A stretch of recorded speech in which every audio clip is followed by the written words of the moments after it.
انت اقدر اعلي وشاك، بس اسمح لي، انا ارجوك اسمح لي. انت لحد الان مؤمن بقصه محور المقاومه وممكن ينتصر؟ انت تريد تصدر لي شعارات بعد ورا اللي حصل؟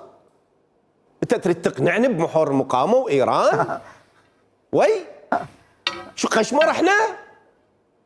عجيب عجيب عجيب عجيب عجيب. ما راح الصوت يعني خرب. انت يبدو انت بعيد عن المعلومات التي يبدو انك لن تشاهد ما يحصل في الجنوب والمقاومه. اللي جاي يقدمها حزب الله، او حجم الخسائر اللي جاي تتلقاها اسرائيل، او حجم التدخل الامريكي وضرره. هن منبوع من هذه الزاويه. ليش منبوع على الاعتداء الامريكي على الكرامه العراقيه والسياده العراقيه؟ ليش منبوع على حجم الانتصارات اللي جاي يقدمها؟ فبالتالي انت جاي تضع نفسك في منصة في منصة الشيطان وما تريد واحد يحكي وياك. إذا هذا السؤال ترجع تكرره مرة ثانية وثالثة ورابعة ما راح توصل إلى نتيجة. عدنان ما توصل إلى نتيجة. الحكومة عباس الحكومة عندها وجهة نظرها وعملها، أنا جايبك عندها ضيف وجهة نظرها وعملها. جايبك ضيف وجايب ضيف من إيران المقاطعة الأمريكية. يواش لا مو سألتني هسه خليه يقاطعني. لا ما ارجوك هذا الكلام ما يوجه الي.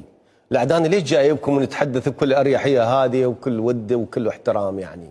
لا يا اريحيه، انت متوجه بخطاب واحد، شنو الخطاب اللي تبحث عن متوجه المهنيه والحرفيه، فعلى الاقل تقدير تبحث عن في 3 ساحات. انت تسال الايراني عن ما هو امكانيته، وانتم متفقين يا سيدي. انتم انا اخالف هذا اسلوبي بالحوار يا استاذ عباس.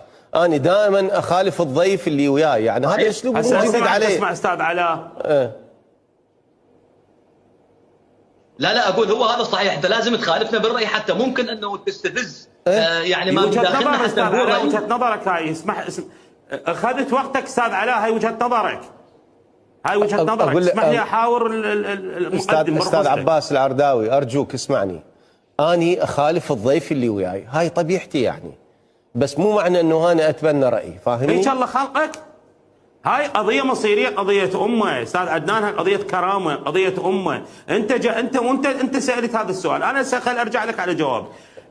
بهذا المستوى الآن من رفض الوجود الأمريكي ليش أو رفض تداعيات المسألة. يواش أبدا ما يصير صراع ما بين الحكومة والمقاومة. يواش ليش توترني؟ أبدا ما يصير. ليش؟ لأن الحكومة اسمعني الحكومة من الإطار. اسمعني أنا بال 2003 مقدم برامج، أنت وين كنت تلعب؟ تجي تواقعني بالجو؟ تجي تشيطني بهالطريقة هذه؟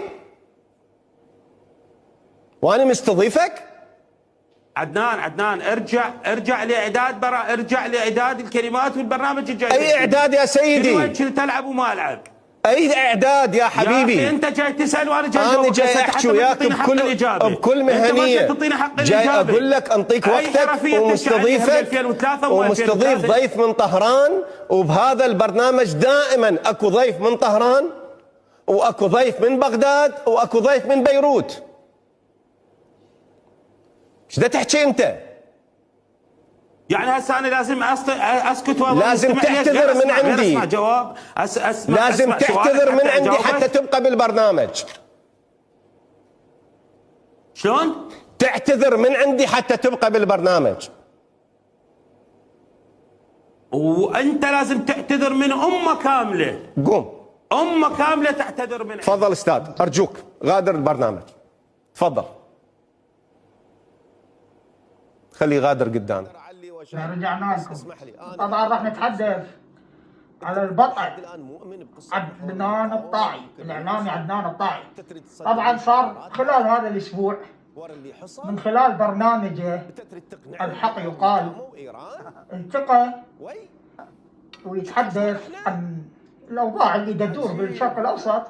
ايران تضرب، اسرائيل تريد، ليش يا جاره ما تريدين الزياره. هاي اغنيه معروفه عند العراقيين، يومية على الرنة طحين جناعين.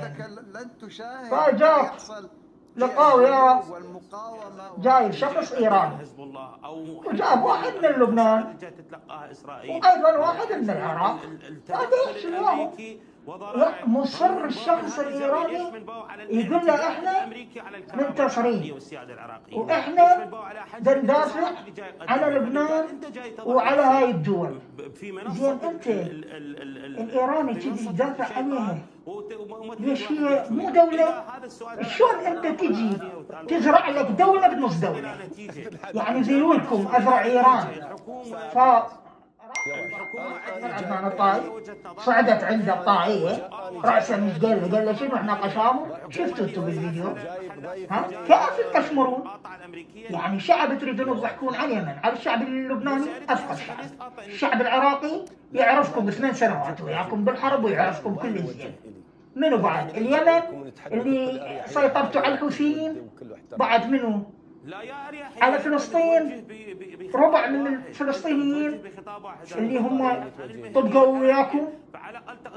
كيف فعاشت ايدك استاذ عدنان، جاوبت لهذا الايراني وقلت له احنا مو قشامر. فعلا العرب مو قشامر، العرب عندهم دول وعندهم الجامعه العربيه. صح هي ما تسوي شيء، تجتمع وكش ماكو، لكن العرب كلامهم واحد. احنا مو نجي نقول احنا ايرانيين، لا احنا عرب ونبقى عرب. والسلام افضل من هاي المغامرات اللي ايران تدمر بها الشعوب المنطقه.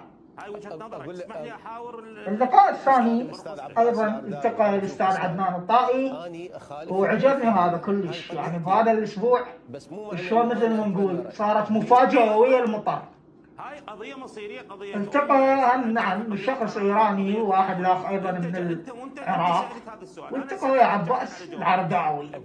اخي عباس لو ما جايب هذا اللقاء هو يحسن لك. هم ما يتناقش وياك عن شيء. يقول له الاستاذ عدنان قال له انت شيطان، انت طابق ويا اسرائيل. قال له هذا شلون انا طابق ويا اسرائيل؟ انتم شفتوا باللقاء الثاني، يعني انا نزلت الفيديو بس دا اعلق عليه هسه. قال له انا شنو؟ جايب واحد من ايران وواحد من هنا وانتم من حقكم تحجون وتقولون بهالطريقه هذه رايك. ابدي برايك بكل حريه. لا شيطان. قال له انت شيطان. ارجع واكثر من هاي يقول له لا انت هذا المتحدث الاسرائيلي تطابق اسرائيل. هم سعدت الطائيه يا حبيبي عند عدنان الطائي. شو يقول له؟ قال له لو تعتذر لو تغادر البرنامج. بعدين قال له قوم. هاي ثقافتهم. هذول ذيول، اكو ضيف من طهران، هذول ذيول تبع ما عندهم لا ثقافه ولا مكملين اعلام. والشهايد هسه اخذوها على السريع هيجي على السكين. ياهو اللي يجي يصير يعطوا شهاده دكتور اعلامي ما كافي عاد. العلماء كلهم برا، الاطباء كلهم برا. كافي نريد نبني العراق. كافي احترموا نفسكم. وانت لازم قناه الناقد امه كامله بالمرصاد.